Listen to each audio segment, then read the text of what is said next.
మనిషి ఒక ప్రేమ పిపాసి అండి. వాడు దేన్నో దాన్ని ప్రేమించుకుని ఉండలేడు. ఇది మనిషి సమస్య. దేవుణ్ణి ప్రేమించలేదనుకోండి, నేను మీకు విశ్వాసం గురించి ఒక సత్యం చెప్పాను కదా, దేవుణ్ణి విశ్వసించకపోతే ఏదో ఒక పనికి మళ్ళీ దాన్ని నమ్ముతామని. ఇది కూడా అంతే, ప్రేమ కూడా అంతే. నువ్వు దేవుణ్ణి ప్రేమించకపోతే ఏదో ఒక పనికి మళ్ళీ దాన్నో ఏదో ఒక పనికి మళ్ళీ వాడినో నువ్వు నమ్మేస్తావు, నువ్వు ప్రేమించేస్తావు. You cannot but love, that's human nature. అందుచేత దేవుణ్ణి ప్రేమించడం నేర్చుకుంటే అందరినీ సరిగా ప్రేమిస్తాం, పనికి మళ్ళీ వాటిని ప్రేమించాం. చూడండి, మానవ లోకంలో ఇప్పుడు ఈరోజు నా నడుస్తున్న తీరు ఏమిటంటే, మనం డబ్బుని వాడుకోవాలి, వస్తువుల్ని వాడుకోవాలి, మనుషుల్ని ప్రేమించాలి. కానీ ఈరోజు మానవ సంబంధాలు ఎలా ఉన్నాయంటే, మనుషుల్ని వాడుకుంటున్నాం, డబ్బుని ప్రేమిస్తున్నాం, వస్తువుల్ని ప్రేమిస్తున్నాం. చాలాసార్లు మీ కార్ని ప్రేమించినంత మీ భార్యని కూడా మీరు ప్రేమించరు.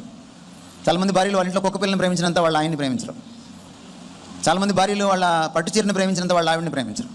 చాలామంది భార్యలు వంట లెక్కను ప్రేమించినంత వాళ్ళ సొంత అక్కను కూడా ప్రేమించరు. ఇది problem. Free. No consumption required. Playable offline. The rules are simple and you can... ఇది ప్రాబ్లం.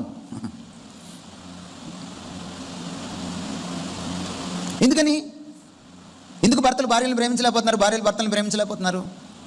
ఎందుకంటే ప్రేమకు మూలమైన వాడిని, ప్రేమకు మూలాధారమైన వాడిని ఎవరిని తీసేస్తే ప్రేమ చచ్చిపోతుందో ఆయన్ని ప్రేమించడం చేత కానప్పుడు ఇంకెవరిని ప్రేమించడం సరిగ్గా చేత కాదు మనకి.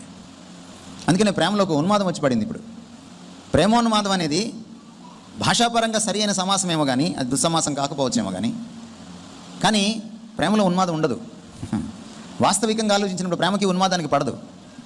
ప్రేమోన్మాదం అనేది అసలు లేనే లేదు. ప్రేమ పేరిట ఉన్మాదం అను కొంచెం వినడానికి బాగుంటుంది. మన ప్రేమలు మారిపోయినాయి. ఎందుకంటే ప్రేమ మూర్తిని, ప్రేమకు మూలకారకుడిని మనం మర్చిపోయాం. మీ మనసుల్లో ఎక్కడో తలకాయల్లో వస్తుంది, ఎందుకు నేను దేవుడిని ఇంత ప్రేమించాలి, ఈయన ఇంత స్వార్థపరుడా, ఈయన ఇంత సాడిస్టా, అమ్మకిచ్చే ప్రేమ కూడా కావాలంటాడు, నాన్నకిచ్చే ప్రేమ కావాలంటాడు, నన్ను నేను ప్రేమించుకుంటే ఆ ప్రేమ కావాలంటాడు, భార్యకి ఇచ్చేది కావాలంటాడు, ఇంకా నా దగ్గర ఏం మిగులుతుంది అని మీరు అనుకోవచ్చు. నో, ఆయన సాడిస్ట్ కాదు, ఆయన చాలా మంచోడు. ఎందుకంటే ప్రేమకు మూలాధారమైనవాడు కాబట్టి ముందు నన్ను ప్రేమిస్తేనేరా నీకు ఏ ప్రేమ అయినా అర్థం సచ్చుద్దని చెప్తున్నాడు అనమాట ఆయన. అదే ఆయన చెప్తుంది. యేసుప్రభు మనందరి ప్రేమను, అత్యున్నతమైన ప్రేమను, అద్వితీయమైన ప్రేమను కోరుతున్నాడంటే, నువ్వు నా శిష్యుడు కావాలంటే ముందు ప్రేమించడం నేర్చుకోరా నన్ను అంటున్నాడు ఆయన.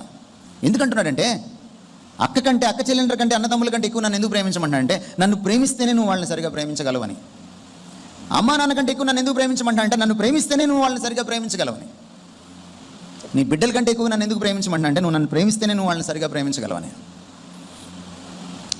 తన్ను తాను ఉపేక్షించుకోకపోతే నా శిష్యుడు కానేరడు అని ఎందుకు అంటున్నాడంటే, మనల్ని కూడా మనం ప్రేమించుకోవాలండి.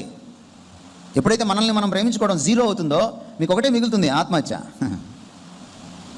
మనిషి ఎందుకు ఆత్మహత్య చేసుకుంటారో తెలుసా? మీరు సైకాలజిస్టులను అడగండి.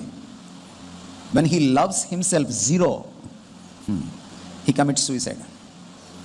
అది పురుషుడైనా, స్త్రీ అయినా, అమ్మాయి అయినా, అబ్బాయి అయినా ఆత్మహత్య ఎప్పుడు చేసుకుంటారంటే, తమను తాము ఇక ప్రేమించుకోవడానికి ఏమీ లేనప్పుడు, సున్నా అయిపోయినప్పుడు తమ ప్రేమ, ఈ స్వీయ ప్రేమ, వాళ్ళకి ఆత్మహత్య శరణ్యం. అందుకని క్రీస్తును ప్రేమించిన వాడు నెవర్ కమిట్స్ సూసైడ్. ఆత్మహత్య జాలుడు చేసుకోలేదు. ఈ క్రిస్టియన్ సైకాలజీ మీకు అర్థం కావాలి. అందుకని ప్రభువుని ప్రేమించడం ఆశీర్వాదకరం. అది ఆయనకు ఆరాధనే కాదు, నాకు ఆశీర్వాదకరం. మనం ఏమంటున్నాం తెలుసా? నాకు ఆశీర్వాదం ఇస్తే నిన్ను ఆరాధిస్తానంటున్నాం. No, the reverse is true. నిన్ను ఆరాధిస్తే నాకు ఆశీర్వాదం. ఈరోజు దరిద్రం ఏమిటంటే, క్రైస్తవ ఆరాధనలో నన్ను ఆశీర్వదించు అప్పుడు నిన్ను ఆరాధిస్తా.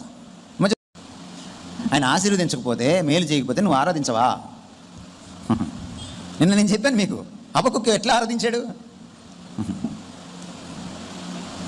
ఆ నిజమైన ఆరాధన ఏమిటో తెలుసా? మా దేవుడు మమ్మల్ని రక్షించుటకు సమర్థుడు, ప్రజా నీ ప్రతిమకు మొక్కం.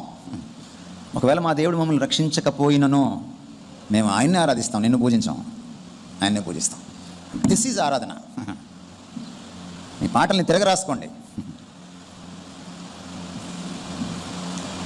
ప్రభువుని ప్రేమించడమే ఆశీర్వాదం, భక్తి ఆశీర్వాదం.